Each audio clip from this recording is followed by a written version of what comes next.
The first service management practice we need to discuss is availability management. Its position on our list as the first practice is based on nothing more than the idea that it starts with the letter A. The other practices in this section follow in alphabetical order. When we think about availability, it all can be boiled down to one thing. That is the uptime of a service. Availability equals uptime. Availability of a service has a huge impact on its ability to create value. If a service isn't up and running when it's agreed to be available, it can't create any value. In fact, sometimes when a service is unavailable, it may end up costing the consumers money, resulting in a loss. I think you can see how important availability is to the consumer's perception of the value of a service. The service provider will commit to a consumer that an individual service will be up and running during the agreed service hours, whatever those are. For example, if an IT organization says that a service will be up and running Monday through Friday, 8 a.m. to 5 p.m., or Monday through Saturday, 7 a.m. to 7 p.m., or 24 by 7 by 365. There's no one right answer here because some services are more important to the business than others. And some services will only be used by someone like office staff during office hours.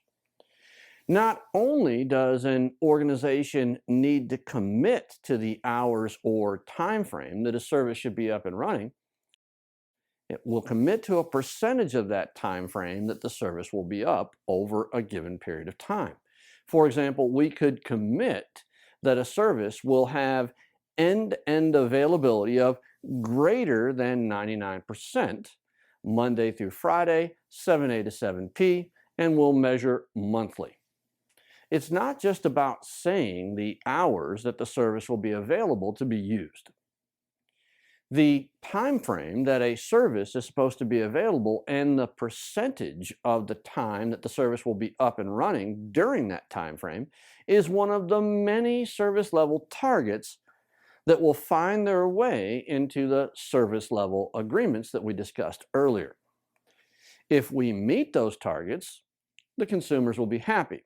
If we don't, they tend to get a little upset because the service is unavailable. If the service is offline, it can't very well facilitate the outcomes they're trying to achieve. The purpose of the availability management practice is to ensure that services deliver their agreed levels of availability to meet the needs of customers and users.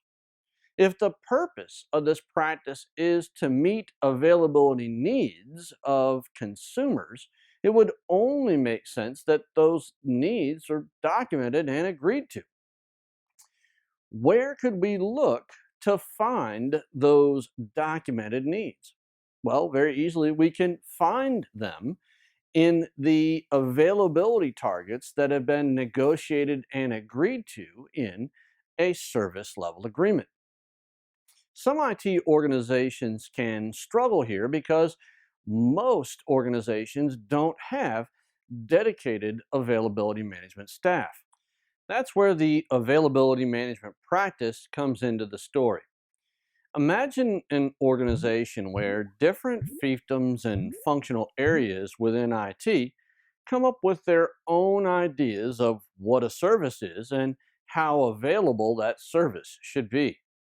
The different groups in IT will most likely come up with their own infrastructure designs, plan for risks that could cause their part of the infrastructure to become unavailable, and generate their own availability reports. Sounds good, right? At least they're looking at availability.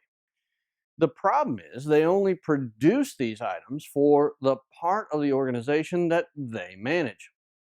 If everyone in IT that has a hand in providing services comes up with plans for their infrastructure only, and they don't understand how all of the components work together to deliver a service, it would be next to impossible to successfully meet the availability commitments we've made as an IT organization to our consumers in an SLA. The availability management practice helps everyone play on the same sheet of music. The availability management practice ensures that each new service is designed and managed with this important aspect of value in mind. Not having dedicated full time, 40-hour-a-week resources doing availability management and many of the other warranty practices isn't necessarily a bad thing because services rely on many different components and technology, which are most likely managed by different teams in IT. It doesn't really make sense to have one single group that specializes in managing service availability from that perspective only. Much of the work done by the availability management practice is usually performed by project teams, which come together for the purpose of designing and transitioning new or changed services. These teams are comprised of specialists from each of the areas in IT that need to be managed in order to deliver a service. Those specialist groups or teams in IT ensure that their part of the infrastructure works with the other parts of the infrastructure to deliver the end to end service at its agreed upon availability levels.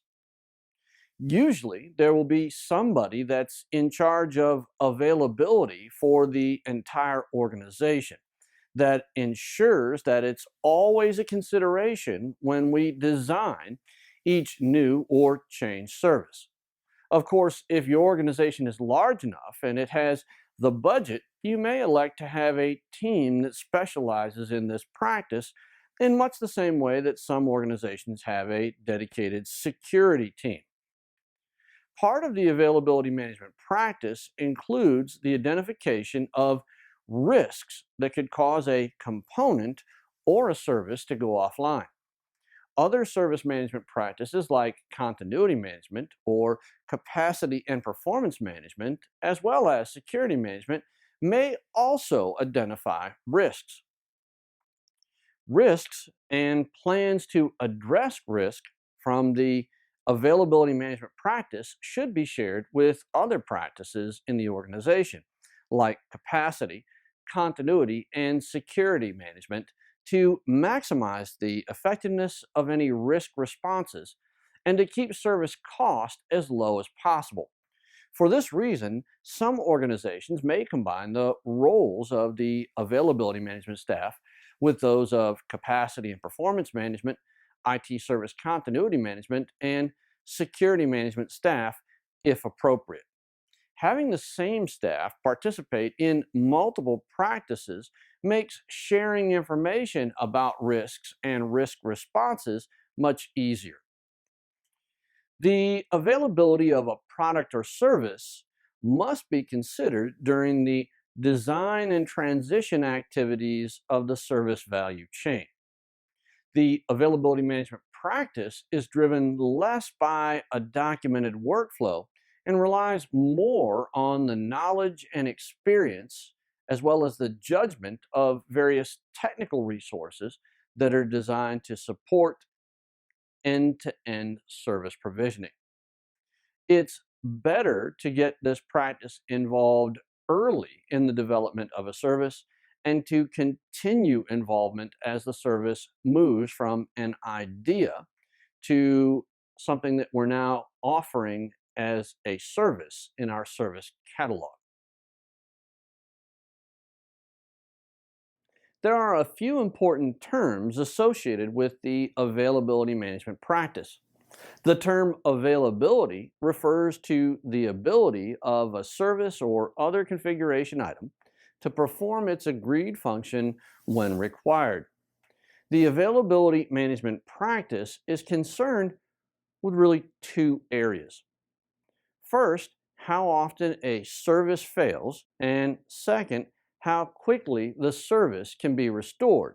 Both areas need to be considered in a service's design. The service availability should be tested before a new or changed product or service makes it into the production environment, and the availability of component and service levels should be monitored and reported against once the service is live and operational. These reports on service availability become one of the main data points that get reviewed by the service level management practice with customers during our service review meetings. An important metric that is used to measure the availability of a service is called MTBF. The mean time between failures, or MTBF, is a measure of how frequently the service fails. The second metric that can be used to illustrate the availability of a service is called MTRS, or mean time to restore service. This measures how quickly a service is restored after a disruption or failure.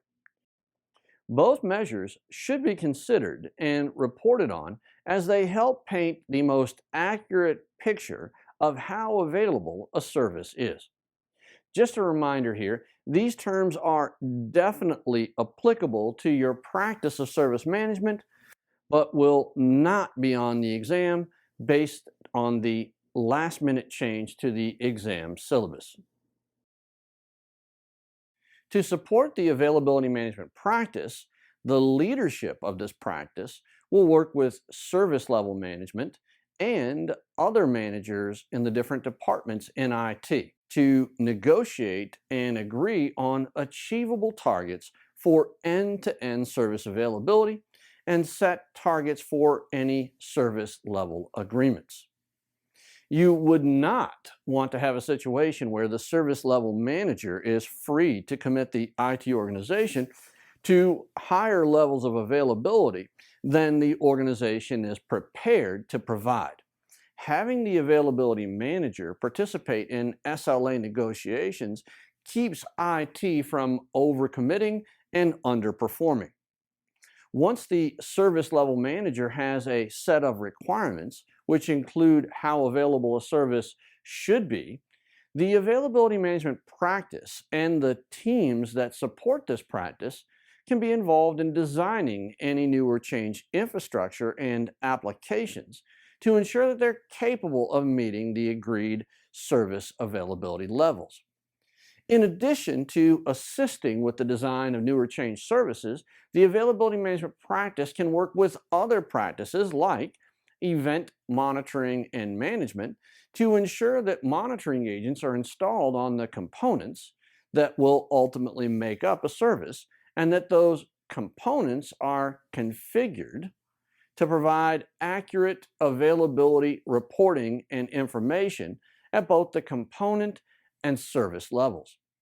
This data that's provided by event management is very useful for compiling service reports that show the true and measured service availability and validate that the designs of new or changed services allow the service provider to meet or exceed the negotiated and agreed levels of availability. Lastly, the availability manager and the resources that perform the activities to support the availability management practice can identify improvements to both components and services, as well as how they're configured, so we can improve end-to-end service availability. These improvements should lead to higher levels of availability and improvements in a reduction of service cost.